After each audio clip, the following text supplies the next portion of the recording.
specific about how we did it, like absolutely nothing intelligent. I like emailed every single email address I could find on the internet. Do you know what I mean? I was like, my LinkedIn, I was putting on my LinkedIn to every single person I knew. And I guess the last thing to point out was, depending on what your industry is, I think people are very snooty about customizing what you're building for an early customer. It's great if you can build your magical widget and it just takes off like wildfire. I think for the rest of us mere mortals, find somebody who's pretty close to what you're trying to build and build some stuff for them. Because like, if you've got some engineers together and stuff, you can at least solve their problem for them and then take your next step.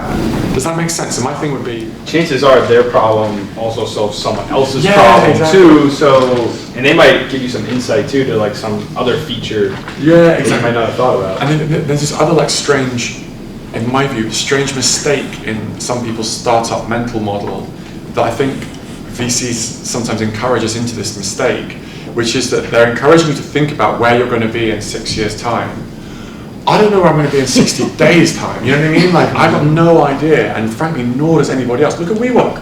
Look what happened to WeWork. Should they have been planning 5 years ahead? Should they be, do you know what I mean?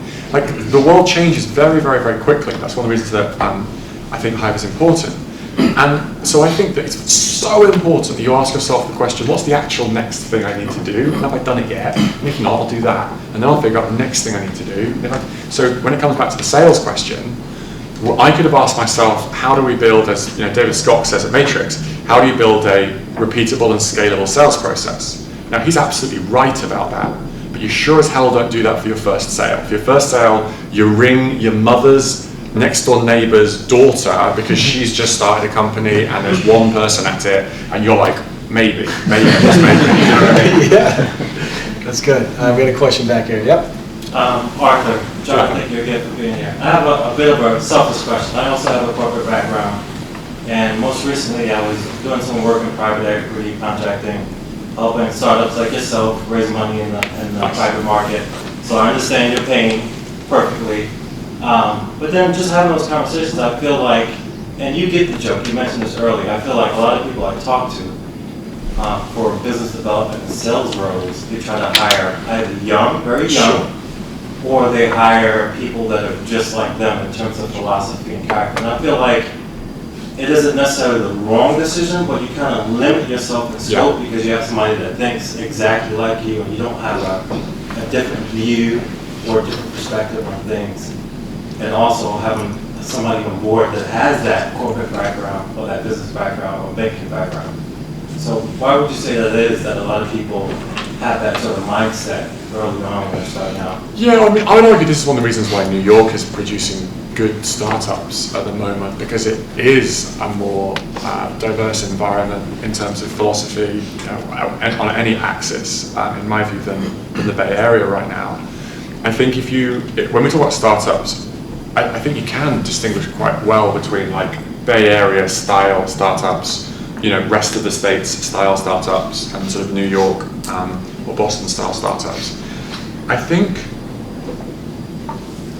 just think you're right. I think you're right that there's that culture of what does a good startup person look like? Well, they're 12 years old, they've done 6 degrees at Stanford, do you know what I mean? They're socially awkward.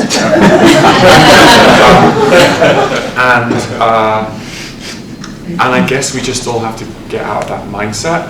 When I flipped from, there is one thing that all of us can do on the other side, which is when I flipped from corporate to startup, at first I assumed, they'll be pretty excited to have a corporate sort of hotshot to show them the ropes. And of course they didn't give a crap, Like, you can do like, a consulting facilitated workshop.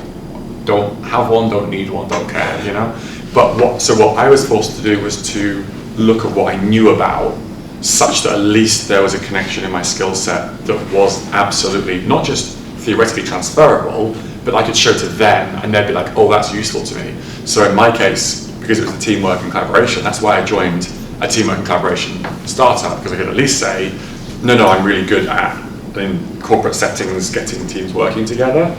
So if I was if I had been in banking or whatever else, my first assumption would be that I would be going to a fintech startup, because then I can quite honestly and openly say, I know 150 people at B of A Merrill Lynch. Like, you definitely don't. That's why you need me. Do you know what I mean? Right, like, right. I think we have to have the humility to realize that just having experience isn't a thing. It's that something we've done is something that startup does not have right now, and that you can offer it to them. Right.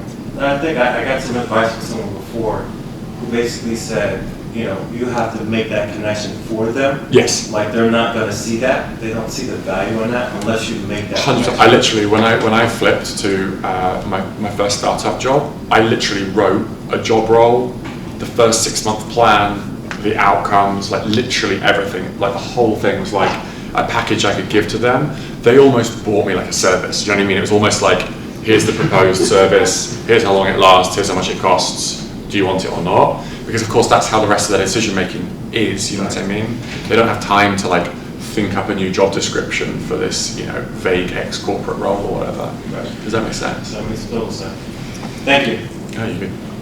We got time for a couple more. One more. Yep. I think this is a good one to follow, and it just came to me. All right, so when it comes to, you could call it vulnerability, honesty, or just talking about where your weaknesses are in your business, where do you think it's appropriate to bring that up, and where is it maybe not, and how? So that's a great I know it's question. kind of a weird question. That's a great question. So I'll give you some examples of how I see it. I could just be completely wrong, or I could be doing this awfully. So most vulnerable, I do a thing called off the record. I went to it last night. It is people who are as similar to you as possible. So there's kind of like a similar problems or whatever. And man, that thing is like, people reveal like really, really like deep vulnerabilities, whether it's personal or business. The format's like 5-6 people get together. That's fantastic. That's something that I can be completely honest about. Even things like work-life balance, or things that you're not happy with in your own lifestyle or whatever else, because they have a similar setup to you. It's my personal belief that pitching is pitching. Like, everybody before you and everybody after you is telling the investors that they're going to put 6 people on Mars by next Tuesday, and they're going to come back with 90 billion tons of diamonds. So if you're the one that goes in and says there's some good, some bad, I think that's a problematic way to go at it. So I'd say that in the investing world, I think it has to be positive. I think if you can find yourself a peer mentor group where you trust people and you can tell the truth, you can be super vulnerable. And then, I'm like I said, it's on the team here tonight, I believe internally we're pretty damn transparent with the internal team. I hated that it was not transparent in somewhere previously I worked. So for example, like I put a slide up on the wall that's like, here's when we go bust. Like I did that even, in rocky times in the early days. Like everybody knew it was 104 days, 103 days, 102 days. I didn't put a little counter up, I think that would be too much. But you know what I mean? It's super crystal clear. I wonder whether that makes us perform better, because if you know that the business is going to go bust in 90 days, and I say, hey, I really need you to work late on this deal, I think surely you're much more likely to feel good about that because you know why, rather than, oh, John's always stressed these days and he keeps asking me to do stuff that I can't, you know what I mean? Then you're in one team, you understand the challenge together, and you can do it together. And then when you get the successes, people believe you, because you showed them the crap chart. So now if you've got a good chart, they're like, well, John always shows us the bad chart, so this must be a good chart, That's my... The communication with your team. Yeah. Is that what you were thinking? Yeah, because I was wondering if there were differences between, fundraising is a really good example. So fundraising, or, I guess, whenever you need to present some, so I guess internally in the business does make sense, but with fundraising, generally your opinion is, it all has to be from a positive light, which I get. That's my belief. Maybe I'm wrong on that. Like obviously it's partly through the bond between you and the person that invests. But it's the one time you do get to be excitable about what you're doing. You know what I mean? Like I'm super pessimistic 99.9% of the time. about everything. That's my job, right? Is to be the chief warrior. But like once every 18 months, I get to go out and just be like, yeah, it's the greatest thing. So you can't take that away from me. I want to go and be like, it's fine, you know, but That's great, that's great. I'll take the last question, yeah? Was it a difficult decision for you to invite investors? Was it ever your primary idea to bootstrap yourself? Good question. I simply would never have had the money personally to be able to do it without external capital. So I think the only ways that I can see people have done this that I could have copied would have been if you do consulting style. So a business like Basecamp, for example, you know, they were originally a web design agency, and as they're doing that, they're starting to build something. Yes, but I'm not a web design agency, and I don't have a business like that where I can get started. Or you have personal money, of course. If you inherited money or if you saved money, you can do that. Didn't inherit or save, sadly. In retrospect, that would have been a good idea. So for me, it had to be external capital. There's also a question around time. Like, of course you can build anything given enough time, but it's the question about whether you want to compress that time frame. Because of course, ultimately, all VC money really does is allows you to cheat the time axis. You know what I mean? Your idea doesn't get any better or any worse because somebody else invested in it. It's the same damn idea. All you're saying is now I can hire 10 people now, whereas in the other world I had to run with 2 people for a year and then add 1 and then add 1. You know what I mean? Yeah. I had no choice, yeah. But having said that, it's been great. And the other question, of course, is the mathematics on it. If you give away 30% of your company and you get X pot of money, you can make the very straightforward mathematical guess. Am I 30% more likely to succeed with this money than I am without this money? Because if the answer is yes, it's a straightforward mathematical exercise. Yeah, you earn 30% less, but your outcome is more than 30% higher. You know? Do you know what I mean? But yeah, it's weird. It's a weird feeling as you notice your own percentage go down. It's a weird feeling. Let's leave off like this. Words to live by, personal mantra or ethos that you can share with everyone to kind of... Yeah, sure. My father's hero, Nelson Mandela, once said, "It always seems impossible until it is done." So that's my personal. How does that apply to you? I mean, to you, how does that affect you? How do you think about that? It's absolutely, it's the heart of a startup. It's the heart of a day, a morning, a task, the startup itself. Think about your own day-to-day.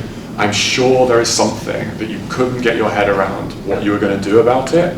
And if you were lucky, there was also a moment earlier today or tomorrow where you'll be like, well, I guess I'll just have to do X. And lo and behold, the globe will carry on spinning, we'll keep heading around the sun, everything will be just fine. Yeah, these things do look impossible, and they will be done.